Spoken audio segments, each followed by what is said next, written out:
once again welcome back to PC Vlogs. Thank you so much for being here once again. So आज की video बहुत ही interesting है। मेरा एक दोस्त था जो इथोपिया से अभी ट्रैवल करा है उसने इंडिया टू कनाडा। सो मैं उसको बहुत सारी चीज़ें थी जो मेरे को जाननी थी और बहुत सारे इंडिया के जो स्टूडेंट्स हैं जिनका वीज़ा ऑलरेडी लग चुका है और जो प्लानिंग कर रहे हैं आने की उनको भी जाननी होगी कि क्या हमें इथोपिया से आना चाहिए या नहीं आना चाहिए। तो मैंने सोचा उसी के ऊपर वीडियो बनाता हूँ। तो मैं उसका ही लाइव एक्सपीरियंस आप लोगों के साथ शेयर करूंगा, उसकी जर्नी पूरी कि उसका एक्सपीरियंस कैसा रहा, कितनी कॉस्ट रही और क्या क्या प्रोसीजर रही। सो वीडियो को एंड तक देखिएगा और अगर तक आपने अभी तक मेरे चैनल को अगर लाइक और सब्सक्राइब नहीं करा है तो ज़रूर लाइक करिएगा वीडियो को और चैनल को सब्सक्राइब जरूर करिएगा। इसी से मेरे को मोटिवेशन मिलेगी और वीडियोस अपलोड करने की। So without wasting a lot of time, let's get started. So hi Naren भाई, कैसे हो आप? बढ़िया। आप सुनाओ। कैसे चल रहा है क्वारंटाइन? बस चल रहा है, क्लासेस लग रही हैं और साथ में अपना बात हो जाती है। सही है, सही है। आज कौन सा दिन है वैसे आपका? आज मेरे 7th। 7 डे, ओके, चलो बढ़िया। So firstly thank you so much, आपने टाइम निकाला पीसी ब्लॉग्स के आने के लिए। तो आपका एक्सपीरियंस बहुत सारे लोगों को जानने को मिलेगा और बहुत सारी इन्फॉर्मेशन वो लोग जानेंगे जो भी प्लानिंग कर रहे हो। तो हाँ जी। मैंने कुछ कुछ क्वेश्चंस प्रिपेयर करे हैं जो कॉमन क्वेश्चन है स्टूडेंट्स के, तो इथोपिया के रिगार्डिंग कि वहाँ से आने में क्या क्या एक्सपेंस और वगैरह। तो मैं वन बाय वन आपसे क्वेश्चन करता जाऊंगा, आप उसके आंसर बताते जाना अपने एक्सपीरियंस से। और लास्ट में अगर आपको कोई चीज ऐड करनी लगती है तो वो भी आप ऐड कर सकते हो अपने हिसाब से, ठीक है? ठीक है, ठीक है। तो शुरू करते हैं। तो सबसे पहले मेरे को ये बताओ यार कि ये जो वे था आपका आने का, कि इंडिया से इथोपिया या इथोपिया से कनाडा डायरेक्ट था या फिर और कोई कंट्री भी थी बीच में? नहीं, मेरा इंडिया से स्टार्ट हुआ था 24th को।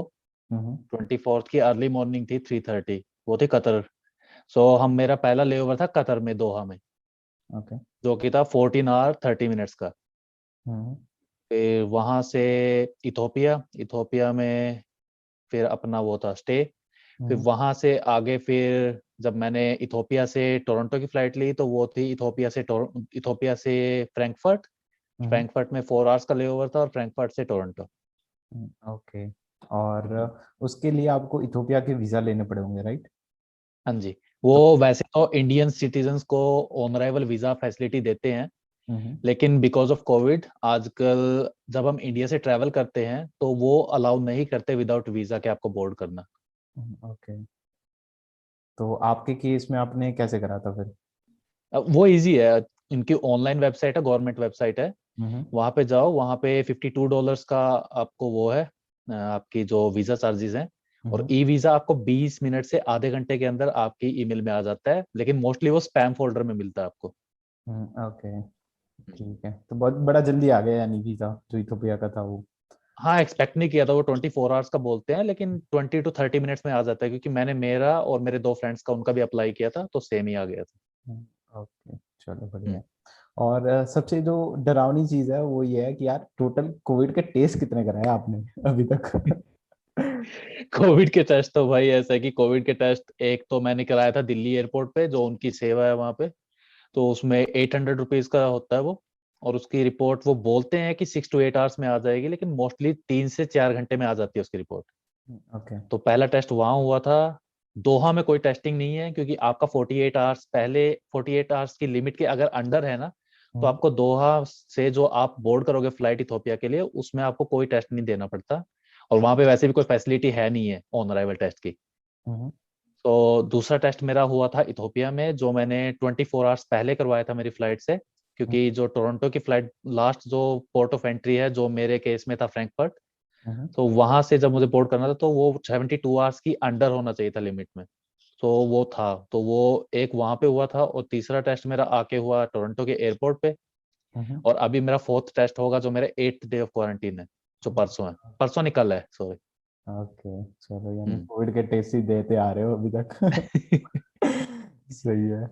और जो दूसरी चीज ये है कि यार टोटल एक्सपेंस कितना हुआ अभी तक का? फ्लाइट्स का खर्चा, आपके स्टे का खर्चा इथियोपिया में जितने दिन आप रुके, या कहीं पे आपने चार्ज करा अगर कोई टेस्ट कराया हो तो टोटल मिला के आपका एक्सपेंस कितना हुआ अभी तक? नॉर्मली इसका अभी जो जैसे मैक्सिमम लोग एजेंट्स के थ्रू आ रहे हैं, हम्म। सो नॉर्मली इसका एक्सपेंस आता है 150K से लेके 200K तक, हम्म। जो इंडियन रुपीज है। और मेरे केस में मैंने सब अपने आप किया था, फ्लाइट टिकट से लेके हर चीज। सो मेरा खर्चा आया था 1,10,000 रुपये, और जिसमें मेरा 3 दिन का होटल स्टे और अपनी टिकट्स हम्म, और सारा खर्चा उसमें ही था, सब कुछ ऑलमोस्ट। ओके, यानी वीजा भी उसी सस्ते में में था। हो गए। हम्म। अच्छे में हो गए यानी। तो जिनको हाँ नहीं जी। पता है, नरेन भाई लॉयर भी है और ऑलरेडी कितनी बहुत सारी कंट्री घूम चुके हैं, न्यूजीलैंड में भी ये रह चुके हैं। इनके पास हम्म। बहुत सारा एक्सपीरियंस है, इसकी वजह से इन्होंने दिमाग लगा के कर दिया होगा सेटिंग। हमारे जैसे, हम हम्म। तो अभी स्टूडेंट है, तो बहुत सारे लोगों को पता नहीं होती बहुत सारी चीजें। नहीं, मैंने कोई ज्यादा लंबी प्लानिंग नहीं की। मेरा जैसे था कि 23rd को मेरे दिमाग में आया था कि चलो चलते हैं, क्योंकि बहुत दिनों से हम प्लान इसके बारे में सुन रहे थे लोगों से कि लोग जा रहे हैं, लेकिन बहुत कम लोग जा रहे थे। तो फिर मैंने सोचा कि ज्यादा लोगों को ले जाने का तो कोई फायदा नहीं, क्योंकि मेरे साथ मेरे फ्रेंड्स भी थे जो आना चाहते थे। तो हम्म। मैंने अपने ऊपर रिस्क लिया, और मैंने पहली रात को बुक किया था सब कुछ, और अगली सुबह मैं निकल गया था घर से। वाह, चलो बढ़िया है, बड़ी हिम्मत करी आपने, बट एटलीस्ट फाइनली पहुंच गए। और हाँ, वही वही है, मेन तो वही है। हाँ, वही इम्पोर्टेंट तो वही है यार, क्योंकि बहुत सारे लोग हैं जिनके वीजा लग चुके हैं, फ्लाइट के बैन आते चले जा रहे हैं, वो लंबा खींचते चले जा रहे हैं, वो फ्रस्ट्रेट है सारे लोग उधर। वही ना। दूसरा वो ये सेम कि ही सिचुएशन मेरे साथ भी थी, क्योंकि मेरा मेडिकल एक्सपायर होने वाला था 25 जून को। तो उसके बाद तो फिर वही है कि आपको पता है कि दोबारा री मेडिकल कराओ तो उसकी प्रोसेस कितनी लंबी है। तो राइट। इसलिए मैंने पहले ट्रैवल करना ही सही समझा उसमें। राइट, सही करा। हम्म। और टोटल आपका टाइम ड्यूरेशन कितना हुआ जब आप इंडिया से निकले और जब आप फाइनली कनाडा में लैंड हुए, तब तक का? फ्लाइट ड्यूरेशन कोई ज्यादा नहीं थी अगर देखें, क्योंकि इंडिया से जो दोहा था वो ऑलमोस्ट 3.5 से 4 घंटे का रास्ता था। ओके। लेकिन दोहा में जो लेओवर था वो बहुत ज्यादा था, वो 14 घंटे 30 मिनट का लेओवर था। अरे बाप रे। और उसके बाद फिर वहां से इथोपिया की जो फ्लाइट थी वो भी ऑलमोस्ट 4 घंटे 30 मिनट की फ्लाइट थी। हम्म। सो फ्लाइट टाइम तो ऑलमोस्ट 9 आवर्स का था, लेकिन जो लेओवर था वो 15 आवर्स का था। ओके, यानी एक और जो फिर हम्म, इथोपिया से टोरंटो की फ्लाइट थी उसमें लेओवर सिर्फ 4 आवर्स का था, और फ्लाइट टाइम था almost 14 hours. So in total like 19 hours का फ्लाइट टाइम था टोटल। ओके। और सब मिला के कितने दिन हुए आपको? मैंने इंडिया से स्टार्ट किया था 24 मई को, और हम्म। टोरंटो में लैंडिंग हुई थी 28 मई को। सो ऑलमोस्ट 4 दिन। ओके। हम्म। और दूसरी एक चीज कि बहुत सारे अभी बीच में फोटोज भी आ रहे थे ग्रुप में, मैंने देखा था, तो कि इथोपिया पे जो इमिग्रेशन है वहाँ पे कई सारे बच्चों को इश्यू क्रिएट हो रहा है। तो आपका जो इंडिया का इमिग्रेशन का एक्सपीरियंस, इथोपिया का और कनाडा का, ये तीनों जानना, ये सबसे बड़ा इम्पोर्टेंट बात है मेरे लिए। वही सबसे इंटरेस्टिंग हुआ था ना। तो इंडिया में क्या था कि जैसे इंडिया से स्टार्ट हुए तो उस टाइम मैंने ना सोचा कि भाई अभी मैं ऑनवर्ड टिकट नहीं कराता हूँ जो इथोपिया से थी, हम्म। क्योंकि मुझे खुद भरोसा नहीं था कि मुझे एंटर करने देंगे या नहीं। ओके। सो जब मेरा बोर्डिंग स्टार्ट हुई, मतलब चेक इन स्टार्ट हुआ बेसिकली फ्लाइट का, तो वो थी कतर एयरवेज। तो उन्होंने स्टार्टिंग में ही मुझे रोक लिया और बोलते हैं कि आप अपनी या तो रिटर्न टिकट दिखाओ या ऑनवर्ड टिकट दिखाओ। ओके। सो फिर मैंने वहीं पे बैठ के ऑनवर्ड टिकट बुक की, वहां से इथोपिया से टोरंटो की। और फिर उन्होंने मुझे बोर्डिंग पास दिया और फिर मैं अंदर गया। इमिग्रेशन में ऐसा मुझसे कुछ नहीं पूछा, उन्होंने यही बोला कि आप इथोपिया क्यों जा रहे हो। हम्म। तो मैंने उसका सीधा सिंपल जवाब दिया कि वो मैं as a third country use कर रहा हूँ, और मुझे टोरंटो जाना है 3 दिन बाद। तो उन्होंने पूछा क्यों। मैंने कहा कि मेरा स्टूडेंट वीजा है और मैं इसेंशियल ट्रैवल की कैटेगरी में आता हूँ, सो इसलिए मैं जा रहा हूँ। तो उन्होंने स्टैंप किया और मुझे जाने दिया।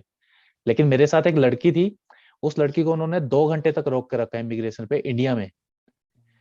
उसके सारे डॉक्यूमेंट्स पूरे थे, सब कुछ था, लेकिन फिर भी जो इमिग्रेशन ऑफिसर था वो उसको जाने नहीं दे रहा था, पता नहीं क्यों। ओके। तो फिर उसके बाद वहां पे दूसरा इमिग्रेशन ऑफिसर आया और उसने उसको पास किया उसका इमिग्रेशन, और वो फिर वो निकल के आए। तो वो बहुत रो रही थी बेचारी। और दोहा में हमारे इमिग्रेशन होता नहीं क्योंकि ट्रांजिट है। हम्म। वहां पे सिर्फ हमारे डॉक्यूमेंट्स चेक होते हैं, बोर्डिंग पास, और हम अपना सीधा बोर्डिंग एरिया में आ जाते हैं। राइट। इथोपिया में एंट्री के टाइम पे इमिग्रेशन पे कुछ नहीं था, उन्होंने सिर्फ पासपोर्ट चेक किया, उनके सामने ही था कि इसके पास टोरंटो कनाडा का वीजा है। हम्म। तो उन्होंने वहीं पे पूछा कि आप कनाडा जा रहे हो। मैंने कहा हाँ। कहते आपकी होटल स्टे दिखाओ इथोपिया में। तो मैंने होटल स्टे दिखाया उनको, मेरा 3 दिन का बुक था ऑलरेडी। हम्म। तो वहां से भी हो गया, बहुत ईजी था। लेकिन मेन आता है जब आप वापस इथोपिया से टोरंटो की फ्लाइट लेते हो। तो उसके लिए अभी जैसे दो मेरे फ्रेंड कल आए हैं टोरंटो, सेम वे से मेरे आने के बाद। हम्म। तो उनकी वहां से, उनको वहां पे क्या है, इथोपिया में हमें अप्रूवल लेना पड़ता है एयरपोर्ट पे। अप्रूवल के बाद हमें चेक इन होता है, फिर हमें बोर्डिंग पास मिलते हैं।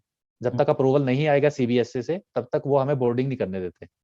ओके तो मेरे टाइम पे लगा था ऑलमोस्ट 4 घंटे लगे थे अप्रूवल के लिए। ओके और उस दिन वहां पे 2 लड़के भी थे जो वर्क वीजा पे थे।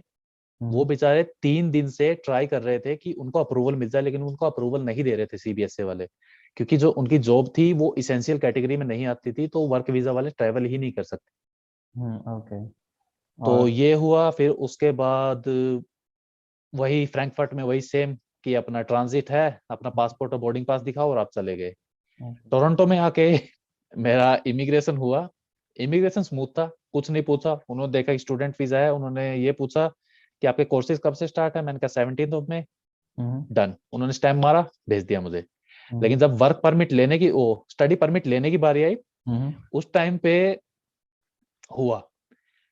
तो वहां पे वो जो इमिग्रेशन ऑफिसर थी उसने मुझे रोका और कहती है कि आपका जो आरटीपीसीआर है वो फ्रैंकफर्ट से होना चाहिए था इंस्टेड ऑफ इथोपिया। तो मैंने बोला कि क्यों? मैंने कहा वो तो ट्रांजिट है, क्योंकि हम जब ट्रांजिट में होते हैं तो हम एक सिक्योर्ड एरिया में होते हैं। तो उसमें कोई जरूरी नहीं है कि आपके पास आरटीपीसीआर हो, क्योंकि आप ऑलरेडी एक सिक्योर्ड फैसिलिटी में हो और आप उसी के अंदर जा रहे हो।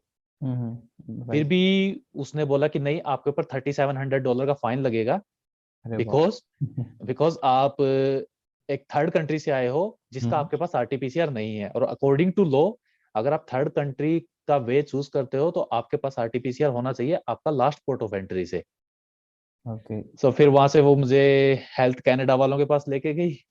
वहां पे, चलो वहां पे अच्छा था कि वहां पे जो ऑफिसर था उसने पूछा कि भाई क्या हुआ था ऐसे, मतलब किस वे से आए हो और आप कैसे आए हो। तो मैंने उसको सब बताया और मैंने अपनी रीजनिंग भी दी उसके पीछे। तो वो कहते हैं कि हाँ मैं आपकी बात समझ रहा हूँ, लेकिन मुझे अपनी हायर ऑफिसर से बात करनी पड़ेगी, एज ये कोई छोटा मामला नहीं है कि भाई ये ब्रीच ऑफ वही हेल्थ प्राइवेसी और सारा हो जाता है। राइट तो मैंने कहा ठीक आप करो। मैंने कहा लेकिन ट्राई करना कि आप फाइन ना लगाओ, क्योंकि मैं एक स्टूडेंट हूँ, स्टूडेंट्स ऑलरेडी बहुत ज्यादा एक्सपेंसेस करके आ रहे हैं थर्ड वे से। राइट तो उसने बात की और उसके जो हेड ऑफिसर था उसने यही बोला कि चलो ठीक है, इसको वार्निंग दे के छोड़ दो, लेकिन इसको ये बोलो कि अगर इसका कोई फ्रेंड या कोई भी नोन आ रहा है तो उनको कम से कम ये बात पता हो कि आप इथोपिया से या जहां से भी आ रहे हो वहां से टोरंटो की आपकी डायरेक्ट फ्लाइट हो, कोई भी बीच में लेओवर ना हो। जैसे कि मेरे फ्रेंड्स आए हैं कल, उनका लेओवर था डबलिन में, लेकिन वो रिफ्यूलिंग लेओवर था, तो वो फ्लाइट के अंदर ही थे, वो बाहर नहीं गए थे। ओके तो यानी उन्होंने इसलिए, आपको बेसिकली ये बोला कि इथोपिया की जगह आपको ये फ्रैंकफर्ट से आपका कोविड का टेस्ट कराना चाहिए था, राइट? हाँ जी, तो उन्होंने यही बोला कि लास्ट पोर्ट ऑफ एंट्री है, वहां से ही आपका टेस्ट होना चाहिए। Okay okay but at least last में आपने कुछ करके कन्विंस कर लिया उनको कि हाँ, वो कन्विंस करना मुश्किल था, मुझे ऑलमोस्ट 1 घंटा लग गया कन्विंस करने में, लेकिन हो गया। ओके वरना वो 3700 का फाइन था। हम्म और अगर आप वो नहीं देते हो आपकी स्टडी खत्म होने से पहले, सो आपको ना ही तो वर्क परमिट मिलता है और ना ही आप पीआर के लिए एलिजिबल हो सकते हो कभी। ओके तो हम्म, अब बच गए इन शॉर्ट लास्ट में। हाँ वो बच ही गए। चलो अच्छा है। और वन लास्ट क्वेश्चन कि अगर कोई स्टूडेंट है जो अभी ये वीडियो देख रहा है तो उसको आप क्या रिकमेंड करोगे कि इतने स्टेप्स के थ्रू इतना थोड़ा हर्डल करके वो आ जाए यहाँ, या फिर अभी थोड़ा वेट करे और सिचुएशन बेटर होने का या डायरेक्ट फ्लाइट खुलने का वेट करके फिर वापस आए? डायरेक्ट फ्लाइट का देखो कुछ नहीं कह सकते अभी, क्योंकि अभी वियतनाम में भी एक नया स्ट्रेन मिला है इनको। हम्म सो बेसिकली वो एशिया से ही कनेक्टेड करेंगे इसको। तो डायरेक्ट फ्लाइट का तो कुछ नहीं कह सकते, वो तो अनसर्टेन है बहुत ज्यादा। एज यूएई हो गया और बाकी कंट्रीज, उन्होंने भी 30th ऑफ जून तक कर दिया है बैन इंडिया को। हम्म सो उसमें तो मैं कुछ नहीं कहूंगा, लेकिन ये है कि अगर आप कॉन्फिडेंट हो हम्म और आप क्वेश्चंस को अच्छे से फेस कर सकते हो तो आप आ सकते हो, इजी वे है। लेकिन इसमें सिर्फ एक ही बात ध्यान में रखना कि आप या तो विया इथोपिया आ रहे हो, या फिर आप ओमान मस्किट से होके आ रहे हो, या फिर आप सर्बिया से होके आ रहे हो। लेकिन उसमें मेन ये है कि आप आओ तो वहां से आपकी फ्लाइट डायरेक्ट होनी चाहिए टोरंटो की। ओके वहां पे बीच में लेओवर ना हो, वहां तक पहुंचने के लिए आप लेओवर ले सकते हो, लेकिन टोरंटो से और उस कंट्री के बीच में कोई लेओवर ना हो, वो ही मैं सजेस्ट करूंगा। ओके और कोविड का टेस्ट भी उसी के साथ में कराया होना चाहिए? हाँ, कोविड टेस्ट तो फिर आपको वहीं पे होगा ना, क्योंकि अगर आपका लेओवर ही नहीं है तो वो आपको कोई प्रॉब्लम नहीं करेंगे लास्ट पोर्ट ऑफ एंट्री वाला। ओके चलो बढ़िया है। सो बस इतना ही था अभी। और कोई अगर आप टिप्स देना चाहो या और कोई चीज बताना चाहो? बस बताना तो यही था कि जो लास्ट आपका वो है ना, हम्म। टोरंटो के लिए आप फ्लाइट हमेशा डायरेक्ट लेना, कोई भी लेओवर वाली फ्लाइट मत लेना अगर आपको आना है। और अगर आपको है कि आपकी फ्लाइट टिकट जैसे एयर कनाडा या एयर इंडिया की हम्म। Last like end of June है, तो हम्म। आप हो सके तो वेट कर लो, क्योंकि मतलब 1,50,000 से 2 लाख रुपए लगाना अभी बहुत से लोगों के लिए इजी नहीं है। राइट। इवन मेरे केस में भी ये इजी नहीं था, लेकिन मैंने फिर भी अरेंज किया इधर उधर से, क्योंकि मेरा मेडिकल एक्सपायर होने वाला था। हम्म। लेकिन अगर आपको कोई इतनी जल्दी नहीं है तो ट्राई करो कि वेट कर लो। लेकिन अगर आपको आना है तो सेफेस्ट वे यही है कि यहाँ से इथोपिया या मस्कट जहाँ की फ्लाइट लेनी आप लो, वो लेओवर वाली हो, कोई चक्कर नहीं है उसका। लेकिन जो वहां से टोरंटो की फ्लाइट है वो आप विदाउट लेओवर लेना। ओके। हम्म। तो थैंक यू सो मच, आपने बहुत अच्छे तरीके से एक्सप्लेन करी सारी चीजें। और बहुत थैंक यू सारे भाई। स्टूडेंट्स को ये जो है वीडियो वो बेनिफिट करेगा, आई एम श्योर। बहुत सारी इन्फॉर्मेशन मिलेगी। और हम्म। अगर कोई लास्ट में किसी को भी डाउट है तो मैं नरेन भाई का इंस्टाग्राम आईडी ऐसा होगा तो डिस्क्रिप्शन में डाल दूंगा। वैसे तो ज्यादा इंस्टाग्राम वो यूज नहीं करते तो ज्यादा परेशान मत करना। बट वो फिर भी ट्राई करेंगे, जितने लोगों को कोई भी अगर हेल्प चाहिए तो वो रिप्लाई जरूर करेंगे। और मेरा भी इंस्टाग्राम डिस्क्रिप्शन में डाल दूंगा। सो इसी के साथ इस वीडियो को एंड करते हैं। और अगर आपने अभी तक मेरी चैनल को लाइक और सब्सक्राइब नहीं करा तो लाइक और सब्सक्राइब जरूर कर दे। और ऐसी वीडियोस मैं डालता रहूंगा। सो नरेन भाई, thank you so much once again. Thank you भाई। और मिलते हैं बहुत जल्दी क्वारंटाइन खत्म होने के बाद। हाँ बस 7 days और। हाँ, ठीक है भाई। चलो। ओके भाई। यू भाई। Bye bye. बाय।